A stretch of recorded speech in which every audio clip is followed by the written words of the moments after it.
Hi friends, नमस्कार सगळ्यांना. कसे आहात सगळे? जसं की मी नेहमीच म्हणते, खाऊन पिऊन खूप खुश राहा. तर आता आपण आषाढी एकादशी संपली, आता आपला आखाड चालू झालाय. तर आखाड चालू झालाय म्हणजे आखाड तळावा लागतो असं आमच्याकडे आहे. तर तुमच्याकडेही असेल. आखाड म्हणजे आषाढ महिन्यात तळणं करतात. माझ्या माहेरी आषाढमध्ये तळून घेतात, श्रावण महिन्यात पूर्ण महिना तळत नाही. सासरी तळतात पण माहेरी नाही तळत. त्यामुळे तर आखाड तळणं म्हणजे आखाड महिन्यात म्हणजे आषाढ महिन्यात तुम्हाला जे काही तळायचं आहे ते सगळे पदार्थ तुम्ही त्या आषाढ महिन्यात तळून घ्यायचे. आता आपण पण आखाड तळायला सुरू करूया. तर मी सगळ्यात पहिला पदार्थ करते तिखट मिठाच्या पुऱ्या. हा पदार्थ म्हणजे मुलांसाठी मी एवढा करते ना डब्यासाठी की त्यांना पण आवडतात. मस्त खुसखुशीत अशा पुऱ्या आणि टिफिनला द्यायला सोप्पा आणि घरातल्या पदार्थांनीच होतो. तर चला बघूया. तर त्यासाठी पहिले काय लागतंय ते बघून घेऊया. हे 2 वाटी गव्हाचं पीठ, अर्धी वाटी बेसन, पाणी मळायसाठी, मीठ, तीळ आणि हे आपले मसाले, हळद, लाल तिखट आणि गरम मसाला. आता आपण साहित्य बघितलं. आता हे सगळे पदार्थ आपण एका भांड्यामध्ये टाकूया आणि त्याचा असा घट्ट अशी कणिक मळून घेऊया. भांडा घेतलंय मी इथे. ही जी आपली गव्हाची कणिक आहे ती टाकूया. त्यानंतर बेसन पीठ, त्यानंतर हे सगळे मसाले, तीळ, चवीनुसार मीठ,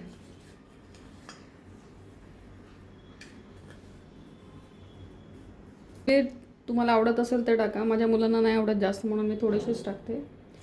आता हे छान मिक्स करून घेऊया.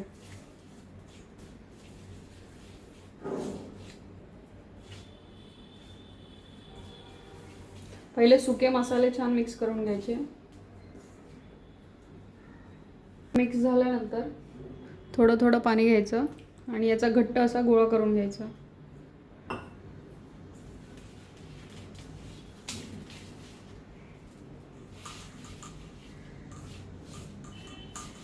तर हे बघा, मी असा गोळा मळून घेतलाय. आता आपण कढई ठेवूया गॅसवर तेल तापण्यासाठी आणि तोपर्यंत याच्या छोट्या छोट्या पुऱ्या करून घेऊया. आता मी कढई ठेवली आहे तापायला, त्याच्यात तेल टाकलंय. आता याच्या पुऱ्या करून घेऊया.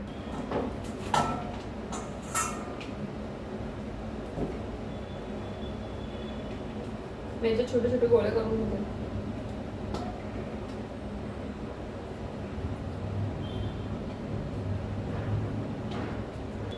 आणि पुऱ्या या ना तेलाच्याच करायच्या, म्हणजे तेलानेच लाटून घ्यायच्या. म्हणजे ते तेल जास्त पीत नाही. पिठाच्या केलं तर त्या तेल खूप शोषतात.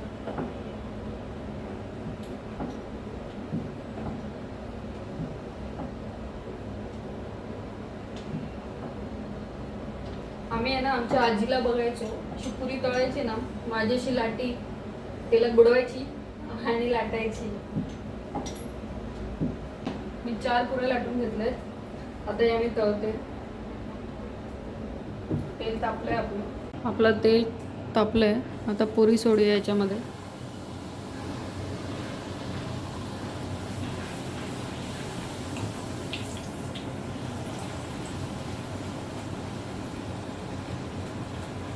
अशी छान कडक होऊ द्यायची. हे अशा सगळ्या काढून घेते.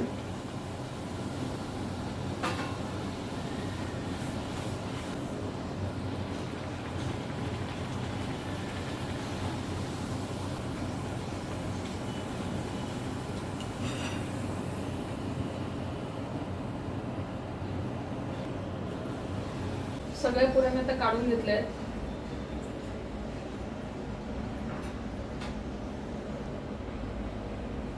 कडक कडक असतात. आता आपला हा पदार्थ तयार झालाय, तिखट मिठाच्या पुऱ्या. तर तुम्ही पण करून बघा, खूप सोपा आहे, घरगुती पदार्थांनी तयार होतो. आणि या तिखट मिठाच्या पुऱ्या आहे ना, तुम्ही चहा सोबत नक्की खा, चहामध्ये बुडवून खा, खूप छान लागतात. आणि पोटभरीचा पण आहे, हेल्दी पण आहे आणि मुलांना पण खूप आवडतो हा पदार्थ. तर या आषाढ महिन्यामध्ये हा पदार्थ तुम्ही नक्की ट्राय करा. A few moments later. तर आता तुम्ही आखड तळणीचे तिखट मिठाच्या पुऱ्या बघितल्या, तर तसाच आपण पुऱ्यांचाच प्रकार आहे पण गोड पुऱ्या करूया, गोड टाकून. तर बघूया. तर त्यासाठी लागणारे गव्हाचं पीठ 1 वाटी, तीळ, थोडंसं मीठ आणि हा गूळ लागणार आहे. गूळ आपण पाण्यामध्ये विरघळून घ्यायचं आहे. आणि मीठ यासाठी की गोडाचा पदार्थ केल्यावर थोडंसं मीठ टाकायचं म्हणजे चव खूप छान लागते.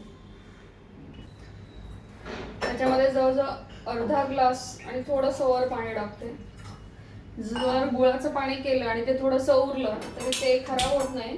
त्याच्यात तुम्ही नंतर पीठ टाकून वेगळा पदार्थ अजून करता येतो किंवा त्याच पुऱ्या तुम्ही नंतर करू शकतात. पाणी आपण गरम होऊ देऊया, तोपर्यंत गूळ थोडासा बारीक करून घेते मी.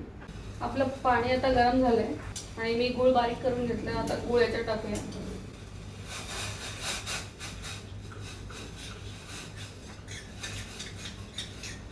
तर गूळ टाकल्यानंतर गूळ छान असं विरघळेपर्यंत त्याला हलवत राहायचं. गुळाचं पूर्ण पाणी व्हायला पाहिजे, अजून ते गूळ पूर्ण विरघळला पाहिजे. आणि याचं गुळाचं पाणी झाल्यानंतर हे जवळजवळ कोमट होईपर्यंत वाट बघायची. पूर्ण पाणी कोमट झाल्यानंतरच पीठ मळायला घ्यायचं, नाहीतर गरम गरम ते नाही मळलं जाणार आणि पुऱ्या पण नाही चांगल्या होणार. मी हे वितळून घेते. मी हे वितळून आणि थंड करून घेते.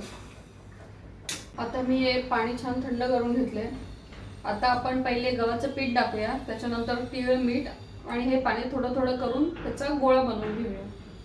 भांडं घेतलंय, त्याच्यात गव्हाचं पीठ टाकते, थोडंसं मीठ, तीळ तुम्ही याच्यात टाका किंवा वरतून लावा, पण तीळ टाका, छान वाटते. त्याच्यानंतर हे जे पाणी आहे ते हळूहळू याच्यात टाकायचं आहे. हे सगळं मिक्स करून घ्यायचं.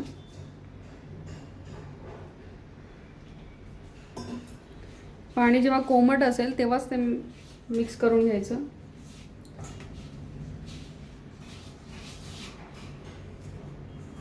आता याचा गोळा बनवून घ्यायचा. लागेल तसं तसं पाणी टाका आणि जेवढं घट्ट भिजवता येत असेल हे बघा तेवढं घट्ट भिजवा. मी गोळा बनवून घेतला आहे. आता याला छान असं तीळ मिक्स करून घेते, लावून घेते. आता याच्या पुऱ्या लाटून घेऊया.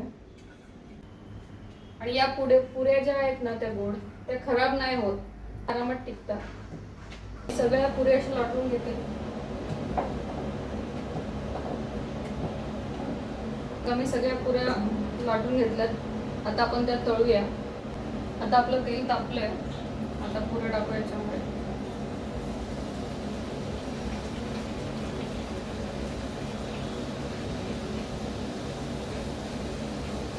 पुरी तळताना ना ती पहिले एका साईडने छान होऊ द्यायची, त्याच्यानंतरच दुसऱ्या साईडला पलटी करायची.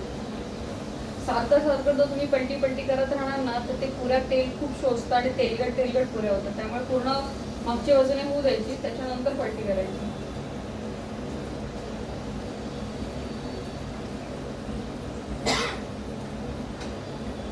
पुरीचा कलर बदलतो बघा.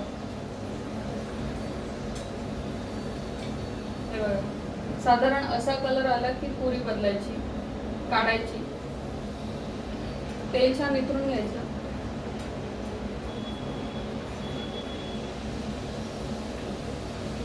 मी या सगळ्या आता काढून घेते. सगळ्या पुऱ्या मी काढून घेतल्या. एकदम छान असा कडक असतात. आता गोड पुऱ्या पण झाल्यात आपल्या, खूप सुंदर दिसत आहे. तर तुम्ही पण करून बघा. हा पदार्थ खूप छान लागतो आणि तिखट गोड असं कॉम्बिनेशन तुम्ही ट्राय करा. तिखट पुरी, गोड पुरी, आणि मला सांगा कसं झालं ते. आशा करायचं आहे. भेटूया पुढच्या व्लॉगमध्ये.